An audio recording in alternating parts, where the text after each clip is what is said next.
अस्सलाम वालेकुम and welcome to मते मुकाबिल। मैं हूं रबिया खान और मेरे साथ मौजूद है रऊफ क्लासरा। सबसे पहले नजर डालेंगे आज की कुछ अहम डेवलपमेंट्स पर। पीपल्स पार्टी वफाक से नाराज हो गई। बिलावल भुट्टो की वफाकी हुकूमत की वादा खिलाफी पर सख्त तनकीद। जुडिशल कमीशन से अलहदगी का राज भी खुल गया।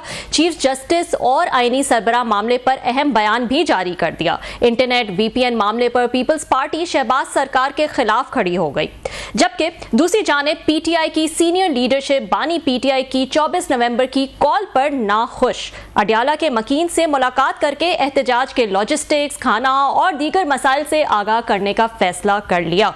क्या 24 नवंबर का एहतजाज फैसला कुन हो पाएगा? और दूसरी तरफ लंदन में वजीर दिफा ख्वाजा आसिफ को कत्ल की धमकियां। वजीर दिफा ने लंदन ट्रांसपोर्ट पुलिस को रिपोर्ट कर दी। सख्त एक्शन की तवक्को। मौलाना फजल रहमान ने भी ख्वाजा आसिफ के साथ लंदन वाक़े की मजम्मत कर दी। बरतानिया से तहकीकात का मुतालबा भी कर दिया और बानी PTI की रिहाई की किसी भी कोशिश का हिस्सा बनने से भी साफ इनकार कर दिया। और आखिर में सेनेट हेल्थ कमेटी का अहम इजलास। पिम्स अस्पताल के 26 डॉक्टर्स ने इंतजामिया के खिलाफ सेनेट कमेटी को खत लिख दिया। संगीन इल्जामात आयद किए। सेनेटर्स का पिम्स इंतजामिया का दिफा। शिकायत करने वाले डॉक्टर्स को बोलने ना दिया गया। इंसाफ लेने के लिए आने वाले डॉक्टर्स सख्त मायूस। कमेटी इजलास में क्या हुआ, जानेंगे अंदरूनी कहानी। क्लासा साहब, आज जो है वो बिलावल भुट्टो का एक अलग ही रूप नजर आया है। काफ़ी नाराज़गी दिखाई है उन्होंने। सब अपना अपना गैस वर्क कर रहे हैं कि आखिर इसके पीछे वजह क्या है। आपसे जानना चाहूँगी। मेरा ख्याल है अब ये कोई खबर ये बच नहीं गई। अगर आपको याद हो, जब ये निगरान हुकूमतें बनी थी तो उस वक्त जितना फायर वर्क हुआ था या पीपल्स पार्टी और नवाज शरीफ साहब के दरमियान, या उस पर शहबाज शरीफ साहब या मरियम साहबा, और स्पेशली पीपल्स पार्टी ने किया था। अगर आप नोट करें तो ये नवाज लीग ने या शहबाज शरीफ साहब की टीम ने रिस्पॉन्ड नहीं किया था। और ये 1.5-2 साल ये इकट्ठे थे। PDM की हुकूमत चलाई, इन्होंने अपोजिशन कट्टे थे, इमरान खान साहब के खिलाफ थे, और इन्होंने बैठ के 1.5 साल ये उनके फ़ौरन ये मिनिस्टर भी थे, ये जो थे अपने बिलावल साहब जो हैं, इनकी पार्टी के लोग बैठे थे। तो एक रातों रात इन्होंने कोई ऐसी आंखें बदली, मतलब यकीन ही नहीं कर सकते थे। मैंने कई दफ़ा मल के देखा, मुंह पे छेंटे मारे, मैं कि मुझे तो गलत फहमी नहीं हो रही कोई। अगेन ये वही बिलावल साहब हैं, यही पीपल्स पार्टी है, खुर्शीद शाह साहब हैं, या बाकी उसके बाद और लोग थे। उस बिलावल साहब कर रहे थे, कराची से हम देख रहे थे, वहाँ पे नासिर शाह साहब थे, या मेरे शजील मेमन साहब वगैरह, सारे जो बयानात आ रहे थे, और पूरे का पूरा उन्होंने एक स्टेज और एक माहौल बना दिया था। माहौल क्या था कि ना आपके इस वक्त, अच्छा वो हुकूमत से निकल के आ रहे थे, मैं फिर कह रहा हूँ, मैं उनका माहौल ये बना हुआ था कि लोगों को ये तस्वर नहीं होना चाहिए कि हम इस वक्त ये हुकूमत करके आ रहे हैं, क्योंकि इनकम्बेंसी फैक्टर होते हैं ना। जो लोग बैठो हुकूमत करके, लोग तो हुकूमतों से नाराज़ होता, पोजीशन से। इमरान खान साहब ने अपना एक उन्होंने माहौल बनाया हुआ था, उन्होंने पेस उन्होंने जनरेट की हुई थी, और अपना नैरेटिव बना चुके थे, वो पॉपुलर हो चुके थे, इन्हीं के खिलाफ हो चुके थे, इसी टोले के खिलाफ, इनको टोला कहते थे। तो उनको ये लगा कि अगर हमने एक दूसरे पे फेयर वर्क ना किया, नवाज लीग ने और पीपल्स पार्टी ने, और हमने अपोजिशन के तौर पर अमार्ज ना किया, तो सारा वोट इमरान खान साहब को पड़ेगा। सो उन्होंने अपने दी फेकिंग करनी। दिस इज कॉल्ड फेकिंग, कि फेक करना, चीज़ों को ड्रामे करना, ऑस्कर विनिंग परफॉर्मेंसेस देना, कि जनाब कि हम जो है ना इनके खिलाफ हैं। ये शरीफ लोग जो है ना, वाकई अगेन शरीफ नहीं है, बस हमारे साथ हाथ हो गया था, धोखा हो गया था, हम मुल्क बचा रहे थे, इकानमी बचा रहे थे, इनके साथ मिलकर। अदरवाइज ये शरीफ लोग शरीफ नहीं है, हम जेंटलमैन है, हम पे ट्रस्ट करें। और बिलावल साहब ने अपने आप को पेश भी किया था as a prime minister, you remember, उन्होंने हमें बनाए। उन्होंने बल्कि कहा था बुजुर्गों के आगे हाथ बांधे थे, उसमें जरदारी साहब, मौलाना साहब और ये शरीफ, उनको वैसे भी बुजुर्गों को आप साइड पे आराम करना चाहिए। उन्होंने अगर आराम करें, आपने हमारी नस्लों के लिए कुछ अच्छा नहीं छोड़ा। तो मैसेज ये दे रहे थे कि मरियम साहबा, मैं जो है ना, हम ही सियासत करें, आप घर पे बैठे, हमने आपकी चीज़ें देख ली हैं। उस वक्त भी हमारे जैसे, आप जैसे और भी बहुत सारे पाकिस्तानी लोग अब सियाने हो गए हैं। तो अब ये किसी ने बाई नहीं किया कि ये नहीं हो सकता कि आपने वारदातें इकट्ठे कर ली हैं। अब जब मतलब पकड़े गए ना, वो उस थाने में बंदा पकड़े जाए ना, 2-4 यार दोस्त, तो फिर आखिर पे एक दूसरे पे इल्ज़ाम डाले, तो सर मैं तो घर बैठा हुआ था, ये इसने मुझे ज़बरदस्ती बुला लिया, मुझे पता ही नहीं था, इसने किया, फलां ने किया। एंड इन्होंने अल्टीमेटली वही काम शुरू कर दिया। इन्होंने हमने नहीं किया, उन्होंने किया। मैं थोड़ा सा बैकग्राउंड इसलिए दे रहा हूँ कि चीज़ें समझने में, जो आपने कहा ना कि यकदम क्या हो, यकदम नहीं हुआ। ये ड्रामे हमने ये 90s में भी देखे, फिर बाद में इनकी सुलह सफाइयाँ भी हुई, इनके क्लिप्स भी पड़े हुए। अब उनको सूट करता था कि हमने इमरान खान साहब के खिलाफ इकट्ठे होने, हो गए, केसेस खत्म कराने थे, नैब खत्म, ओवरसीज वोटर मशीन सब कुछ हो गया। अब उनको ये ज़रूरत पड़ गई है, इनका एक फट्टा चल रहा है पुराना। अच्छा। अब मैं आता हूँ उसी पे कि ये हुकूमतों में भी हैं भी सही, नहीं भी सही। इस वक्त मतलब जब इनका दिल चाहता है या अपोजिशन कर लेते हैं। अपोजिशन में यही बात वो कहती थी नवाज लीग के, जनाब आप हमारे साथ पावर शेयरिंग करें। स्टाइल पे जाएंगे जब ये MQM करते हैं, वो शायद वो ज़्यादा बेहतर तरीका लगा इनको पंजाब में पावर चाहिए थी। अच्छा, इनको शेयरिंग चाहिए पंजाब में पीपल्स पार्टी को, जो कि मरियम साहिबा या नवाज लीग इनको नहीं दे रही। फंड्स इनको चाहिए, पैसे वो कहते हैं हमें फंड्स दें। चलो फंड्स ना भी दें, अगर हमारी चूंच गीली नहीं भी हो रही तो ऐसी कोई बात नहीं है। आप फिर हमें कुछ चंद इजलास जो है ना वो हमें दें। वहाँ का DC हम लगाएंगे, DPO हम लगाएंगे, हम पटवारी, हम रेवेन्यू ऑफिसर्स, मतलब हायरिंग फायरिंग वो हमारे पास होनी चाहिए।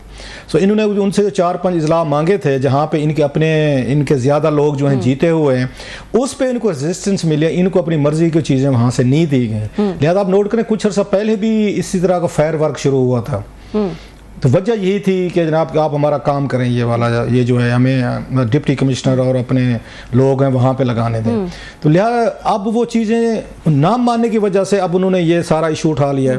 भाई जब ये चीज़ें मंजूर हो रही थी फिर वोट ना डालते आप इन चीज़ों के हक में, वोट भी डाल के खड़े हुए हैं। तरमीमों के हक में आप ही, बिलावल साहब भी फिर रहे थे ना, आज आ रहे थे, बिल्कुल इतने एक्टिव थे। और अब उनका ये कहना है कि जो लेजिस्लेशन हो रही थी, जो तरमीमें आ रही थी, हमें तो दिखाया नहीं जा रहा था कि क्या हो रहा है, और फिर एकदम से जो है ये काबीना से पास हो जाता है और आ जाता है, तो हमें तो पता ही नहीं था। जबकि ये एतराज़ात जो हैं वो PTI के और मौलाना साहब के थे। फिर आज तो बड़ी हैरानकुन बात ये थी कि उन्होंने इंटरनेट और VPN की बात कर दी। ये क्या बात नहीं है? ये तो कब से चला आ रहा है, इलेक्शन के दिन से चला आ रहा है, उससे पहले से इनफैक्ट जो है वो शुरू हो गया था। तो आज इनको ये याद आ गया कि इन लोगों को पता नहीं है जो इंटरनेट बंद कर रहे हैं कि इंटरनेट की क्या अहमियत है। अब सवाल बड़ा अच्छा है आपका। जो मुझे थोड़ा सा दुख हो रहा है ना बिलावल के हवाले से, बहुत से लोगों के बैसेज हैं इन हिज फेवर, बिलावल के हवाले से बैसेज हैं कि जनाब के वो उनको मार्जिन देते हैं, उनको एक बेनिफिट ऑफ द डाउट दिया जाता है, यंग मैन है, पढ़ा लिखा है, कुछ चलो हमें ज़रूरत है मुल्क को। जब फॉरेन मिनिस्टर थे, एज ए फॉरेन मिनिस्टर उनकी परफॉर्मेंस बेहतर रही अनलाइक मैनी, तो लिहाजा बहुत से लोगों के बैसेज डेवलप हो जाते हैं। चलें कोई न्यू जनरेशन पीपल्स पार्टी में से निकल आएगी। अगर उन्होंने भी वही सियासत करनी है जो आसिफ अली जरदारी साहब कर रहे थे, उनकी पार्टी कर रही थी, और या यहाँ पे शरीफ फैमिली के लोग कर रहे हैं, तो फिर ये मायूसी होगी बहुत सारे लोगों को। अब मैं ज़रा थोड़ी सी, अगर आप मुझे अलाउ करें, अगर आपने ये सारी चीज़ें करने के बाद उसका क्रेडिट भी आपने ले लिया कि ये 26वीं तरमीम मैंने करवाई है, अब उसमें से कीड़े निकालेंगे लाइक टिपिकल एक सियासतदान के, ये सूट नहीं करता आपको। मैं ये कह रहा हूँ, बाकी करनी है मत, तुसी अपनी मर्जी है कि मेरे कहने पे आपके कहने पे सियासत नहीं करनी, लेकिन इतना जल्दी अपने आप को डिसक्रेडिट ना करें। वो सियासतदान हो जाता है जब पैसा, अच्छा उसका फॉलोअर भी उसके साथ अपने आप को एडजस्ट करते रहते हैं। ये नहीं कि वो बहुत ज़्यादा इनको रोकते हैं। कम अज़ कम बिलावल को सम टाइम, अब जिस सोसाइटी से आप होकर आए हैं, ऑक्सफोर्ड से, लंदन में रहे हैं, बाहर रहे हैं, कहीं पे ट्रूथफुलनेस आपको नजर आनी चाहिए, कहीं पे ब्लैक एंड वाइट रखे ना। वो ठीक है सियासतदान बनना जरूरी है, लेकिन आज की दुनिया में मुश्किल हो गया, सियासत करना मुश्किल हो गया। हर चीज आपके रिकॉर्ड पे है, क्लिप है, टीवी है, सोशल मीडिया है, आपके ट्विटर है, यूट्यूब, सब चीजें हैं। उस वक्त जब ये कहते हमें भी नहीं दिखाया जा रहा, फिर आप किस चीज का, फिर आप दरमियान में गो बिटवीन हो रहे थे, आप क्रेडिट ले रहे थे, आपने फिर वो तरमीमें करवाई, सारा कुछ करवाया। जब आपको नहीं, मतलब जुडिशियल कमीशन जब पास हो रहा था, तो आपने उस पर रोले क्यों नहीं डाले कि हमारे मेंबर कम है, नॉमिनेट नहीं किए। सो बाद में लोगों को यह तस्वीर देने की कोशिश कर रहे, नहीं जी हमारे किसान हाथ हो गए, हम बड़े भोले थे, हम मतलब रोटी को चोची कहते थे, हमें पता नहीं चला, और हमें इन्होंने बेवकूफ बना लिया। बनाया किसने है? हमारे जो अलाइज थे, जिनका मैं फॉरेन मिनिस्टर रहा हूँ। ये चीजें बिकेंगे नहीं। बार बिलावल साहब कोशिश जारी रखें। आपको पता है पाकिस्तान में मतलब कोई मदारी बैठ जाए जहाँ पे रोड पे, वैसे लोग खड़े हो जाते हैं, कोई बंदे, दो बंदे को नीचे देख रहे हो तो पूरी लाइन खड़ी हो जाती है बाइकर की, और गाड़ी को देखने के लिए 600 बंदा और पहुंच जाते हैं। मैं देख रहा था फेसबुक पे, बात और साइड पे चली जाएगी। मिजाज बता रहा हूँ कि कितना इजी है। एक बंदा, एक मतलब फोटो छपा हुआ था, एक बंदे के पीछे कोई सैकड़ों गाड़ियां खड़ी थी गाँव में। वो बंदा हैरानी से देखते तो पीछे सारी गाड़ियां खड़ी हुई हैं। उसने कहा भाई साहब आप किधर? कहते वो रास्ता आगे से बंद था तो तुम यहाँ से मुड़े हो। तो हमने कहा कोई दरमियान में से कोई रोड निकलता है जो दोबारा मेन को करा। उसने कहा भाई साहब मैं तो अपने घर आ रहा था, मैं तो अपने घर आ रहा था, तो पूरी की पूरी गाड़ियां चल पड़ी हैं। तो कहने का मतलब ये है जनाब अली, आप इस तरह की ये चीज़ें ना करें कि लोगों को आप कहें जी कि ये बेवकूफ़ हैं और मैं अब इस वक्त अपने आप को डिस्टेंस कर लूँगा तो मुझे पॉलिटिकल फ़ायदा होगा। ये काम आपने पता कब करने हैं? बिलावल साहब ज़रा जल्दी कर रहे हैं। ये काम आपने करने हैं 2028 में या 29 में, जब इलेक्शन होंगे, जैसे आपने अभी किया था 2023 में। लेकिन ये मेरा ख्याल है प्रेशर बढ़ाने की कोशिश है कि आप नहीं, तो ये टाइमिंग क्यों इंपॉर्टेंट है? कुछ लोग इसको जो इमरान इमरान खान का 24 नवंबर का जो एहतजाज है उसके टाइमिंग से भी जोड़ें कि एक तरह का प्रेशर है हुकूमत पे, you think? Yes it is. क्यों मैं आपको बताऊं, जब 2014 का धरना इमरान खान साहब का आया था, मुझे उनके एहतजाज एहसन साहब की एक ना वो याद आ रही है, उन तकरीर याद आ रही है। उस वक्त नवाज शरीफ साहब, अभी तो बड़ा उनको दिल आता है ना कि इमरान आपके मुझे पावर नहीं मिली, मुझे मेरे से ज्यादती होगी, विक्टिम हुड का जो कार्ड प्ले करते हैं। और देखें जी कि वो बड़ी मतलब मासूमियत से ऑस्कर विनिंग परफॉर्मेंस देते हैं, मतलब सारे केसेस भी खत्म करा लिए नवाज शरीफ साहब ने उसी नायब से जिन्हें सजाएं करवाई थी। उन्होंने जनाब अपनी बेटी को वजीर आला भी बनवा लिया, भाई को वजीर आजम बनवा लिया, हुकूमतें भी हो गई, आर्मी चीफ भी अपनी मर्जी के, सब कुछ हो गया। लेकिन कहते हैं मैनल जाती होगी जनाब की हो जी मैंने वजीर आजम नहीं बनाया, और लिहाजा विक्टिम हुड भी वो क्लेम करते हैं। हैविंग सेड ऑल दिस, जब ये बात होती है, मियाँ साहब जो है 8 महीने 2013 से 2017 तक 8 महीने पार्लियामेंट नहीं जाते, पार्लियामेंट ही नहीं गए थे, 1 साल सेनेट में नहीं गए थे, ये 6 महीने कैबिनेट का इजलास नहीं बुलाया, 120-24 इन्होंने गैर मुल्की दौरे के, जिसमें 22-24 जो है ये सिर्फ लंदन के दौरे थे। ये 400 से ज्यादा दिन मियाँ साहब जो पाकिस्तान से बह रहे हैं, 4 मतलब 1 साल से ज्यादा मुल्क में थे नहीं, 3.5 साल हुकूमत की है जब इनको हटाया गया पनामा वाले केस में, उसमें से जनाब ये 400 दिन तो इस मुल्क में नहीं थे। लेकिन वो कहते हैं जमहूरियत वीक होगी और मेरे साथ बड़ी जाती है। जब वजीर आजम बनते हैं तो मतलब पार्लियामेंट में नहीं जाते, ये पार्लियामेंट में कब नजर आए थे?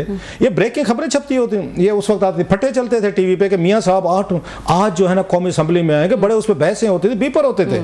इतना बड़ा वाकया हो गया कि मियाँ साहब पार्लियामेंट जा रहे हैं जनाब अली।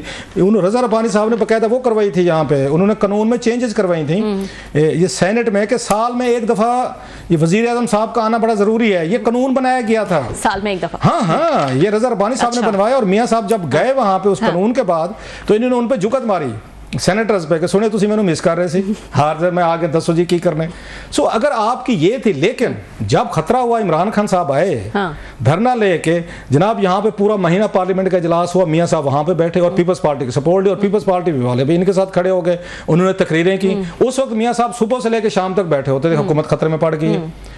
तो लिहाजा पीपल्स पार्टी को पता है, और पीपल्स पार्टी उस वक्त ये एहतजाज सर ने तकरीर की थी कि भाई साहब आप इसलिए हैं, उन्होंने कहा था शुक्र है इमरान खान दा, उन्होंने जो एक बल्कि थानेदार और उसके बेटे वाला लतीफ़ा भी सुनाया था कि थानेदार तेरी बड़ी मेहरबानी है, तू मेरे बच्चे को माँ याद करा दी थी, एक उन्होंने लतीफ़ा सुनाया था। तो सेम उन्होंने इमरान खान साहब को कहा था, खान साहब थोड़ी बड़ी मेहरबानी, तुसी नवाज शरीफ साहब ने पार्लियामेंट भी याद दिला दी थी, तो पीपल्स पार्टी भी याद दिला देती है।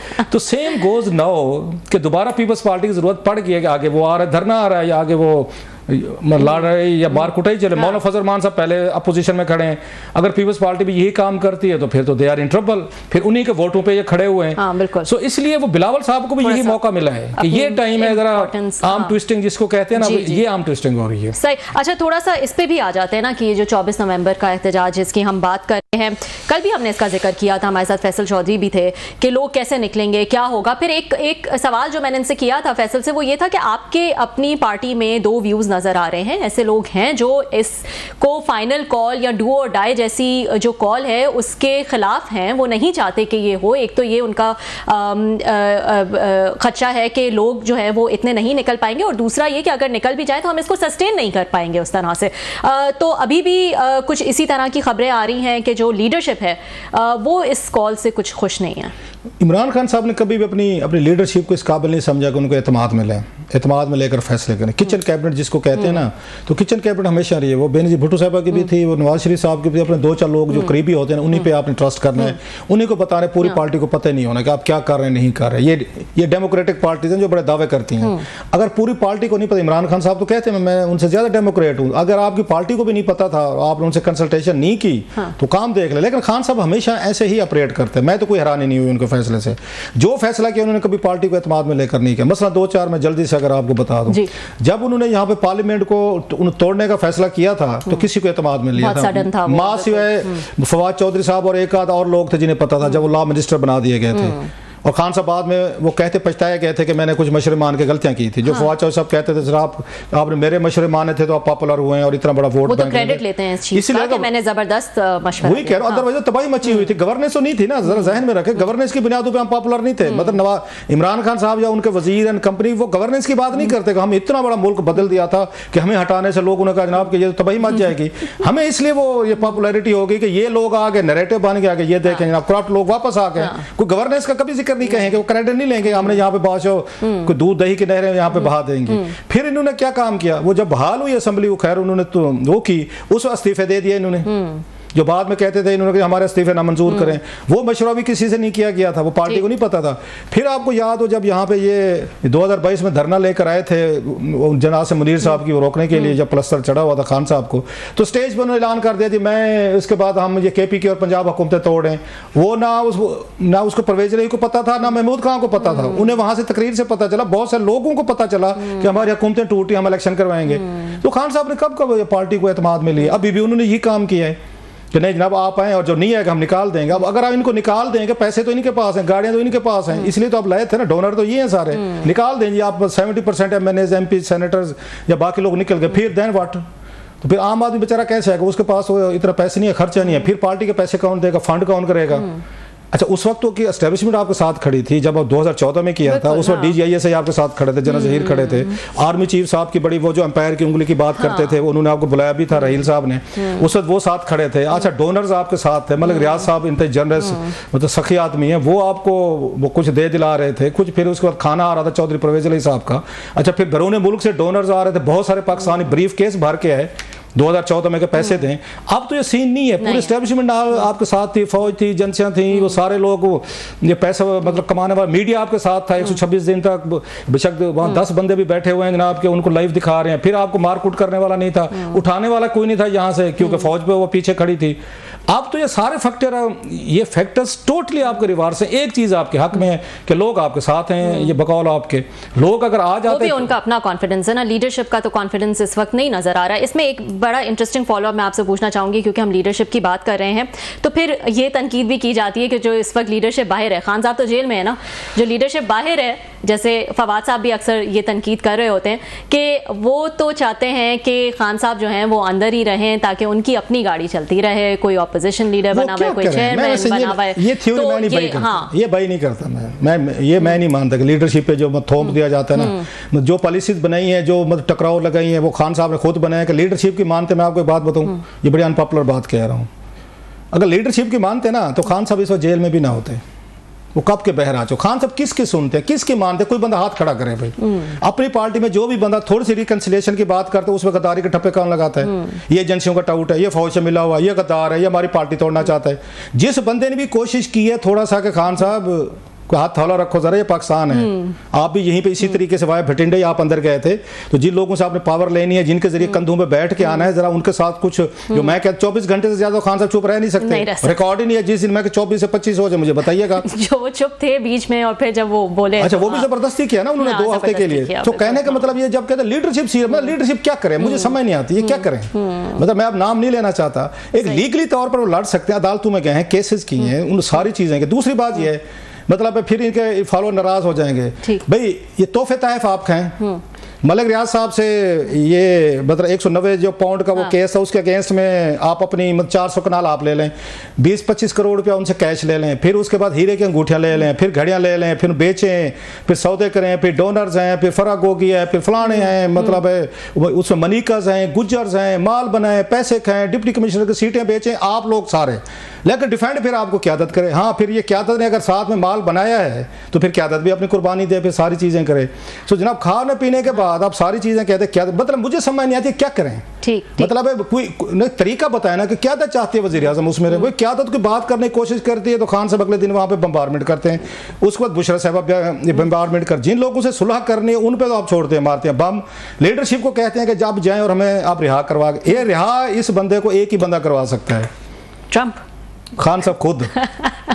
ट्रंप से मुझे याद आया कि आज तो बिलावल साहब ने भी बड़ी इंटरेस्टिंग जो है वो स्टेटमेंट दे दी है। थोड़ा सा अगर टाइम बचेगा ब्रेक के बाद, टाइम रहा नहीं वैसे ये आप इंपॉर्टेंट टॉपिक इमरान खान साहब ने जाया करी, बड़ी खूबसूरत चीज थी, क्योंकि हमारे पास 2 बड़े गेस्ट हैं। आपने लेट पूछा है सवाल, इसीलिए मैं कह रही हूं इस खूबसूरत टेक था जी, मैंने कहा याद नहीं रहा हमें, तो वो जो है वो ब्रेक ले लेते हैं और ब्रेक के बाद अगर टाइम रहा तो बिलावल साहब की जो ट्रंप से रिलेटेड स्टेटमेंट्स आई हैं उस पर भी एक कॉमेंट उन्होंने कहा कि बेनजीर भुट्टो साहब को ट्रंप साहब ने 98 में खाने पे बुलाया था। अच्छा।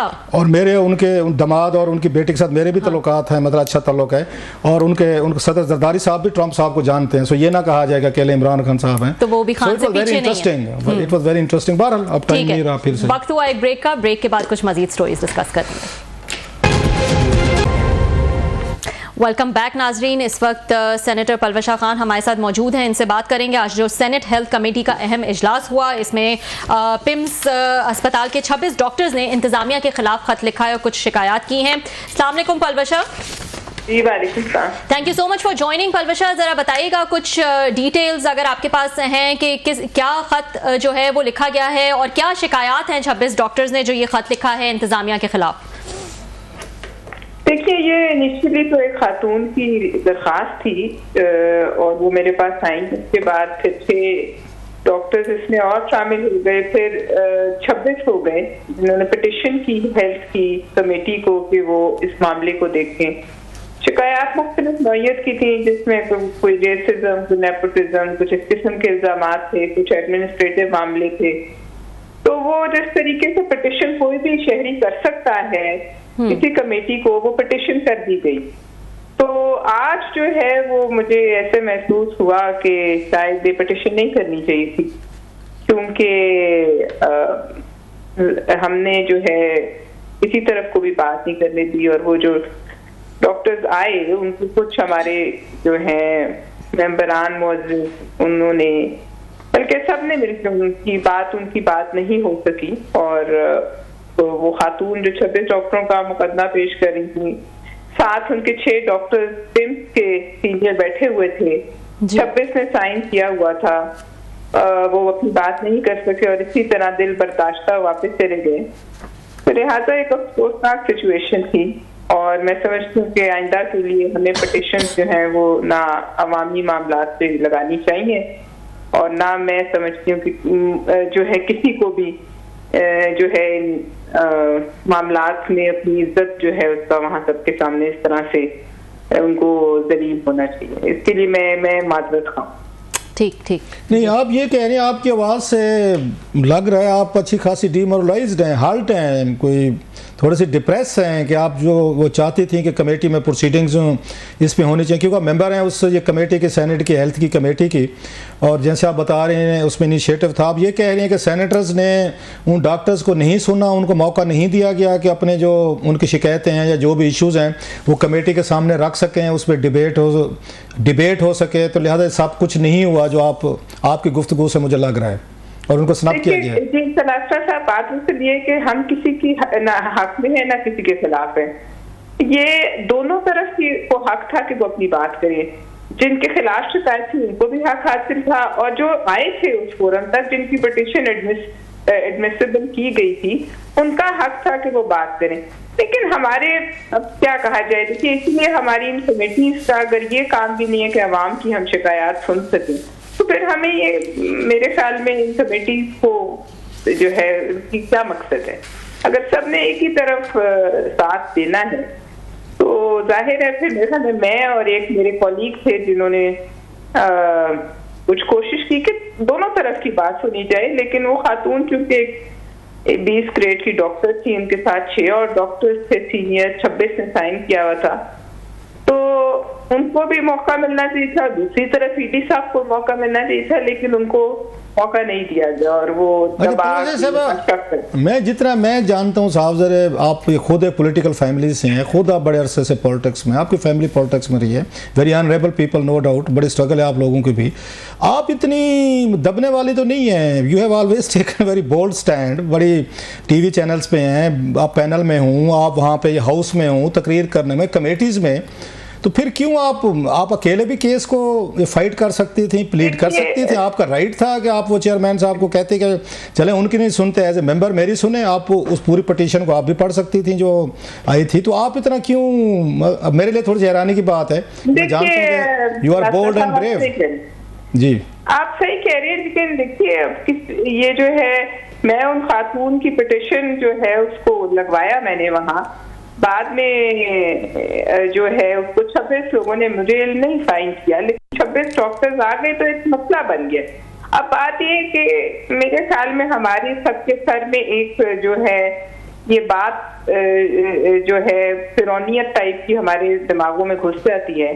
हम लोग यहाँ अवामी नुमाइंदे नहीं रहते और हम कोई एक आध अपने पहले से ही, अगर मुझे ऐसे लगा कि ओपिनियन जो है वो फॉर्म हो चुका है और सबने मिलकर उसको हशप करा दिया। लेकिन ये अफसोसनाक इसलिए है कि हमारे पे आइंदा के लिए इसलिए फिर एतमाद जो है बच जाता है इन इदारों से। अच्छा, की एक बहुत बड़ी कमी। जी जी, अच्छा मुझे ये सबके राइट है, अगर कोई एडमिनिस्ट्रेटिव मसला है वो भी नहीं, उस खातून को कोई रिड्रेसल मिला या इवन फॉर दैट मैटर दूसरी पार्टी को नहीं मिला, उनका भी हक है। हम किसी के फेवर नहीं करें, जब किसी को बोलने ही ना दिया जाए।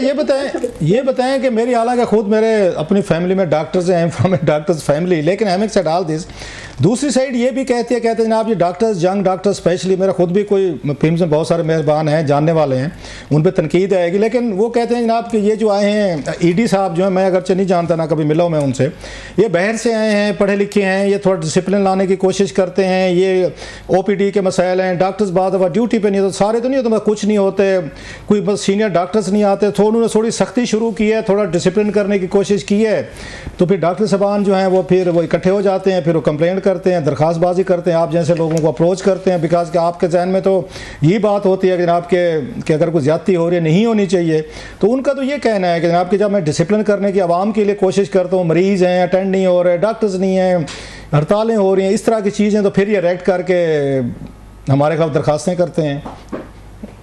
देखिए, मैं खरासा साहब आपको पहले कहा कि किसी को आप अगर बात करने दें तो कोई मसला सामने आए।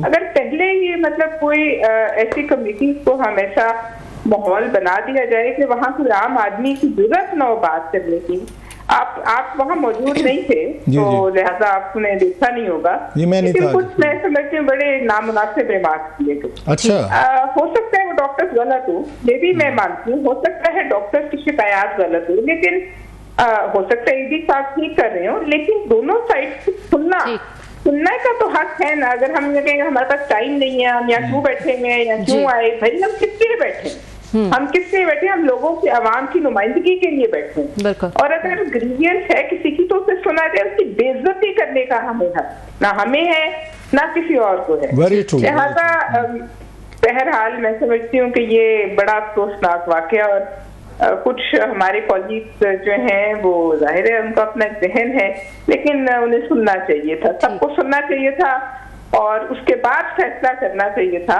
उनको भी सुनना चाहिए था, उसके जो दूसरी पार्टी थी साहब को भी सुनना चाहिए था, लेकिन जाहिर है वो तो दबा दिया गया। खातून थी, उनके साथ चंद उन्होंने कोशिश भी की खड़े होकर बोलने की, मगर मैं समझती हूँ शायद इसमें गलती जो है वो डॉक्टर्स की थी कि वो आए उस फोरम तक, उन्हें नहीं पता था ये फोरम सिर्फ for the very privileged people ये हैं, और इसके अलावा ठीक है पलवशा को कुछ मिलना नहीं। बहुत शुक्रिया आपका, thank you very much. Thank you Palwasha साहिबा फॉर जॉइनिंग अस। वक्त हुआ एक ब्रेक का, और ब्रेक के बाद कुछ लंदन की स्टोरीज डिस्कस करेंगे। वेलकम बैक नाजरीन। लंदन से हमारे साथ इस वक्त मुर्तज़ा अली शाह सीनियर जर्नलिस्ट मौजूद हैं, इनसे बात करते हैं, कुछ अपडेट्स लेते हैं लंदन के हवाले से। अस्सलाम वालेकुम मुर्तज़ा। वालेकुम सलाम। Thank you so much for joining. Murtaza बताइएगा, ख्वाजा आसिफ ने जो है वो उनके साथ जो इंसिडेंट हुआ अनफॉर्चुनेट, उन्होंने क्या रिपोर्ट दर्ज करा दी है, और अगर करा दी है तो इस पे क्या एक्शन लिया जाएगा, क्योंकि knowing correct me if I am wrong के फायज ईसा साहब वाले केस पे भी क्या कोई एक्शन अभी तक हो सका है, और इस पे भी क्या उम्मीद की जा सकती है? जी परविया, जो आज पाकिस्तान हाई कमीशन में जो बरतानवी पुलिस स्कॉटलैंड यार्ड है उसका जो काउंटर टेररिज्म स्क्वाड यूनिट है, उसके 4 ऑफिसर ने आज पाकिस्तान हाई कमीशन का विजिट किया, और ख्वाजा आसिफ ने हाई कमिश्नर की मौजूदगी में जो कंप्लेंट कराई, जिससे उन्होंने ये बताया कि उनको चाकू से कत्ल करने की लंदन के स्टेशन पर जो हिथ्रो एयरपोर्ट के नजदीक धमकी दी गई। जो वीडियो भी है वो भी इस चीज को बहुत हद तक जाहिर करती है। जो काजी फाइज साहब का केस है वो और इसमें काफी डिफरेंस है। अगर तो पुलिस चाहे, विल अगर है, तो इस ख्वाजा आसिफ वाले केस को सीरियसली परस्यू कर सकती है, इसमें ज्यादा एविडेंस है, इसलिए कि बंदा है जो अनप्रोवोक्ड एक पब्लिक जो ट्रांसपोर्ट है उसके ऊपर ख्वाजा आसिफ को कह रहा है कि आपको ये इम्प्लाई कर रहा है कि आपको छुरी बज सकती है, लग सकती है, और ये कि यहाँ लंदन में छुरी मारना मतलब यहाँ ये काम आसानी से हो जाता है, तो फिर जब वो निकलता है तो गाली भी देता है। लिहाजा अगर पुलिस इसको परस्यू करना चाहे तो बहुत आसान है इस शख्स को पकड़ना। ब्रिटिश ट्रांसपोर्ट पुलिस से फुटेज लेकर, जो एग्जिट पॉइंट है रेडिंग स्टेशन के वहां का फुटेज लेकर, और एक्चुअली जो जो ट्रेन है उसके अंदर से जो वहां से फुटेज लेके वो पता चल सकता है कि ये एक्चुअली शख्स है कौन, पंजाबी बोल रहा है। और ख्वाजा असद का कहना है कि उन्होंने कल मैंने उनसे एक सवाल पूछा था, उन्होंने कहा कि लगता है कि पाकिस्तानी है। लिहाजा यहाँ पे तो उस हवाले से ये पुलिस के लिए काम आसान है। काजी फायद साहब का जहां तक ताल्लुक है, उनके केस में चूंकि एक्चुअल ख्वाजा जो काजी फायद है उन तक उनको किसी ने हिट नहीं किया, वहां पे हिट लगी है पाकिस्तान हाई कमीशन की गाड़ी की। वो पाकिस्तान हाई कमीशन ने वो कंप्लेंट तो लगाई हुई है जो डिप्लोमेटिक पुलिस के लिए, उसको वो देख रहे हैं। लेकिन वहां पे पाकिस्तान हाई कमीशन को ये डेमोन्स्ट्रेट करना होगा कि गाड़ी को एक्चुअली नुकसान भी पहुंचा। तो वो अभी तक पाकिस्तान हाई कमीशन ने वहां कंप्लेंट लगाई है, लेकिन उन्होंने कोई नाम नहीं दिए। अच्छा मुर्तजा, ये बताइएगा सर, एक व्यू ये भी आ रहा है कि बड़े अरसे से शरीफ फैमिली हो, अभी मरियम नवाज साहबा थी, अभी ख्वाजा आसिफ हैं, माजी में हमने देखा मरियम औरंगजेब साहबा, इस तरह के वो कैफ़े वगैरह में कई इंसिडेंट हुए, वीडियो सामने आई। जब इनको वहाँ पे ये मकामी उनकी पुलिस है या हुकूमत है या लंदन के मेयर हैं या जो भी उनका सिस्टम है, अगर वो इनको प्रोटेक्ट नहीं करते, अगर इनको वेलकम नहीं करते, इनकी इन डिग्निटी या self respect according to them या उनकी सेफ्टी इवन वो इंश्योर नहीं करते, तो why do they visit London? मतलब किसी को ऐसा शहर हो जहाँ पे मेरे साथ ये चीज़ें हो रही हूँ बार बार, मैं तो विजिट नहीं करूँगा। अगर मुझे पता चले वहाँ का मकामी DPO DC साहब SHO साहब फलाने साहब जो हैं वो तो उनके साथ मिले हुए हैं, जो मुझे आके वो करते हैं, हर दफ़ा वोटिंग करते हैं, इंसल्ट करते हैं, तो ये फिर क्यों रेगुलरली जाते हैं? फिर पब्लिक प्लेसेस में जाना, ट्रेन में जाना, अगरचे ये ऐसे कंडेम वाले नहीं होने चाहिए इस तरह की चीज़ें। आप मतलब वज़ीर दिफा भी हैं तो उनको भी थोड़ा सा ट्रेन में या पब्लिक प्लेसेस पर समझते नहीं है कि हल्का सा अपनी विजिट्स को प्राइवेट रखना चाहिए या जाने नहीं चाहिए अगर वहाँ की हुकूमत आपको प्रोटेक्ट नहीं करती? देखिए, ये आपने बिल्कुल सही कहा क्लासेस साहब। दो बात है, सबसे पहले तो इस तरह का लैब्स ये खुद कॉज करते हैं। आपको जब पता है कि यहाँ पर बाहर पाकिस्तान में पोलराइजेशन है, यहाँ पर उसका डायरेक्ट इफेक्ट है, तो आप इस तरह की पब्लिक प्लेसेस में वल्नरेबल अगर जाए ना, आप अकेले जाए नहीं, अगर आप जाते भी हैं तो आपके साथ आपके कलीग्स हो, वो एक प्रिवेंटिव मेजर भी है, वो भी ये नहीं करते। और खुद ऐसी जगह पे जाएंगे कि जहाँ आपको 100% पता है कि फ्लैश पॉइंट है, कि वहां पे कुछ ना कुछ होगा। पुलिस का जहां तक ताल्लुक इतना था, पुलिस यहाँ पे पुलिस की गाइडलाइंस क्लियर है। पुलिस यहाँ पर किसी भी पॉलिटिशियन को एक्सेप्शनल सर्कमस्टांसेस में सिक्योरिटी दे सकती है। प्राइम मिनिस्टर ऑफ पाकिस्तान जब आते हैं, शहबाज शरीफ, वो आएंगे तो वो बरतानवी